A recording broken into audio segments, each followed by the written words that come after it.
સ્કૂલમાં ભાઈ લખવાનું નથી, શું કરવાનું છે? રમવાનું છે, એક્ટિવિટી કરવાની છે બધી. જીયાસભાઈ ને સ્કૂલમાં બહુ કાંઈ લેસન નથી કરવાનું, કેમ કે શનિવાર છે એટલે આમ તો બેગે ન લઈ જવાનું હોય, પણ થોડું ઘણું લઈ જવું પડે એટલે લઈ જાય છે. હવે જીયાસભાઈને છે ને આજે સામાન્ય જ્ઞાન લઈ જવાનું છે. આમાં એને શું કર્યું છે? જો આ બધું લખી નાખ્યું છે. જીયાસે નથી લખ્યું, સોરી સંજય મામાએ લખી નાખ્યું છે. જો આ કોણ છે?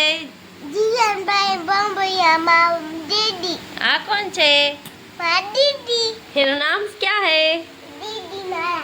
એનું નામ દીદી. અને હા મારો ફોટો હજી બાકી છે લગાડવાનો. સારું ફ્રેન્ડ્સ, આ ભાઈને મોકલી દઈએ. જીયાસભાઈ સ્કૂલ મૂકીને વહી આવ્યા છે ને પાછા આપણે હતા ને આપણી જગ્યાએ પોગી ગયા છે ઠેકાણે. આપણે બીજું કાંઈ કામ ન હોય અત્યારે, ખાવાનું બનવાનું શરૂ છે. અને આજે અમારા સાહેબને છે ને શનિવાર છે તો બટેટા બાફી નાખ્યા છે. જીયાસભાઈ હાટું તો પૌવા બની ગયા હતા. અને હવે આવું કંઈક તળવાનું છે. મેં ક્યારે આવું તળ્યું નથી, આજ પહેલી વાર છે. તમે આવું કોઈ ઉપવાસ રહીને ખાતા હોય તો એક કોમેન્ટ કરજો. હા, સાબુદાણાનું છે અમારે છે ને રહેવાનો શનિવાર, પણ ખાવાનું તો બધું. હાલો તળી કેવા થાય છે જોઈ.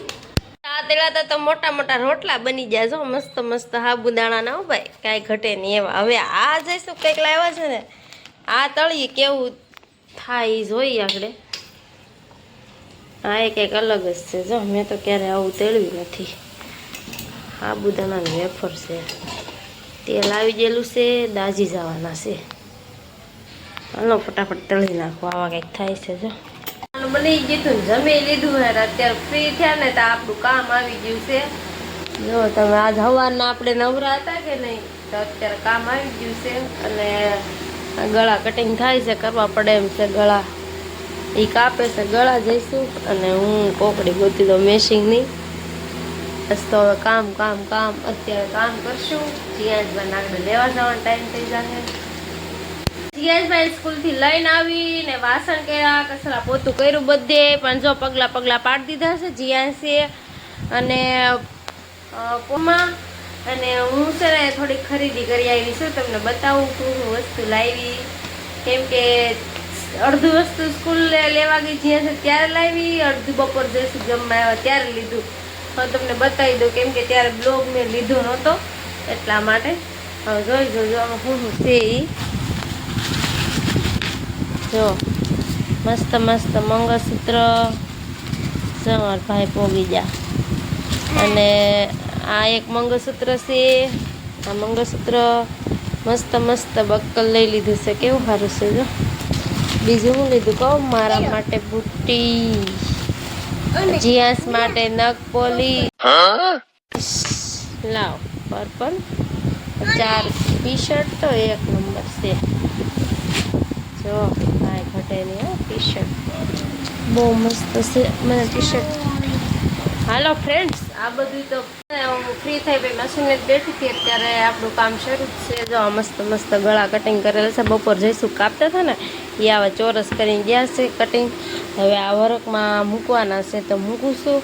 જીયાસભાઈ મારા આરામ ફરમાવે છે, હોઈ ગયા છે. અને તમને એક વસ્તુ બતાવું ફ્રેન્ડ્સ, સમજો કબૂતર છે મસ્ત મસ્ત ઈંડા મૂક્યા છે. કેવા 2-3 ઈંડા મૂક્યા છે. અને કેવું બેઠું છે જો, એ થોડુંક છે ને સાળી આડીને છુપાઈને બેઠું છે એટલે હરખું નહીં દેખાતું. અને એને કેવું એલા ભાઈ, શિયાળો હોય, ઉનાળો હોય, ચોમાસું હોય, બધું એને વેઠવાનું.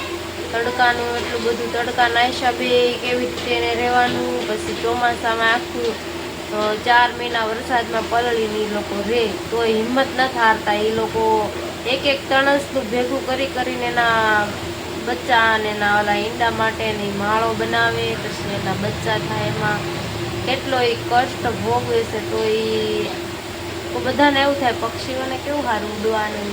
એટલે ભાઈ લાગે હો, ઉડવું કાંઈ હેલું નથી. એ લોકોને તો કેટલું રિક્સવાળું હોય, કંઈકનું કંઈક ઉપર અવર જવર હોય. આ ઉત્તરાયણમાં કેવા બધા પતંગ ચગાવે ત્યારે, પછી આ પ્લેનના ઓલામાં આટલા બધા તો જો કે ઊંચું પક્ષી ન હોય, નીચું જ હોય. પણ તોય તે આપણને લાગે કે પક્ષીઓનું સારું પણ નહીં સારું એ બિચારા કેમ કરી ચોમાસામાં રહી તોય તે હિંમત ન થતા. આપણે તો આટલું બધું સુવિધા હોય, ઘર હોય, બધી સુવિધા, તોય આપણે એમ કે ચોમાસું શરૂ થયું તો આમ થયું છે, ઉનાળામાં આમ થયું, અને બધા શિયાળામાં ચોમાસા આપણને બધી ઋતુમાં કંઈકનું કંઈક આપણે ફોલ્ટ કાઢતા જોઈએ. એ લોકો કોને કહેવા જાય? આ તમારા સામું જ ઉદાહરણ છે. એ એક 3 રંગ કરીને માળો કટડા દે, 2-3 દિવસ માળો બનાવ્યો. આ સખત આ કબૂતર છે ને એ સખત 8 દિવસથી નાન્યા કન્ટિન્યુ બેઠું, હેલ્યું નથી. બોલો એ શું ખાતું છે કાંઈ મને તો ખબર નથી. 8 દિવસથી સખત નાન્યા બેઠું, 2 દી માળો કર્યો, 2-3 દિવસથી ઈંડા ઉપર એમને બેઠું છે. હવે નાના બચ્ચા આવશે ને, કબૂતરના બચ્ચા થઈ જાય ત્યાં તમને હું બતાવી. બહુ મસ્ત હશે બચ્ચા. મને તો બહુ નાના પ્રાણીઓના બચ્ચા હાથમાં લેવા, રમાડવા મને બહુ ગમે.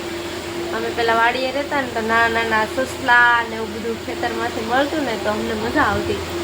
કંઈકનું કંઈક પક્ષી હોય, કંઈકને કંઈક બચ્ચા હોય ને એવું બધું હોય ને તો અમે રમાડા જ કરતા, હું ને મારી બેન બે. હવે તો અહીંયા તો હું આ સિટીમાં તો કાંઈ જોવા નથી મળતું. આ કબૂતર અહીંયા એવું સારું કહેવાય. મારે એના માટે છે ને કે અહીંયા જો આ બારી છે ને મારે એના માટે લાકડાનું ઘર લઈ આવીને એ માંગી દેવું છે. એટલે બાકી પૂઠાનું લાવવું છે, પણ એના માટે ઘર અહીંયા કરવું જ છે. કબૂતર હાટું એ ફાઇનલ છે. હવે કંઈક મળતું છે ને આ જાશું ત્યારે કરશું કંઈક. એટલે તમને એલા ભાઈ કોઈને પક્ષી ગમે કે પ્રાણી ગમે, શું ગમે, જે કાંઈ ગમતું હોય ને કોમેન્ટ કરી દેજો. મને તો પક્ષી બહુ ગમે, અને એમાંય તે કબૂતર, પોપટ, મોરના બચ્ચા, મોર, પછી ચકલા ને એવું બધું બહુ. દર્શન કરવા માટે પોગી ગયા છીએ અને કેટલા મસ્ત સરસ દશામાન મૂર્તિ છે. આ બેન જો અમારા શ્રીફળ ઉધરવા મળ્યા છીએ, દર્શન કરી લે. જીયાસભાઈ તો અમારા બાધે છે.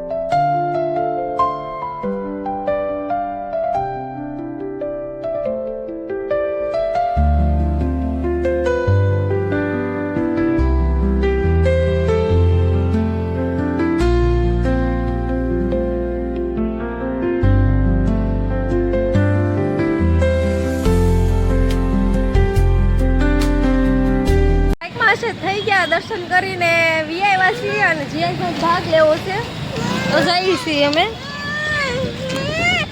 ફ્રી થયા ને અત્યારમાં છે ને આપણે માલ હવાર દેવાનો છે તો ઘડી મારવા બેસી ગયા છીએ.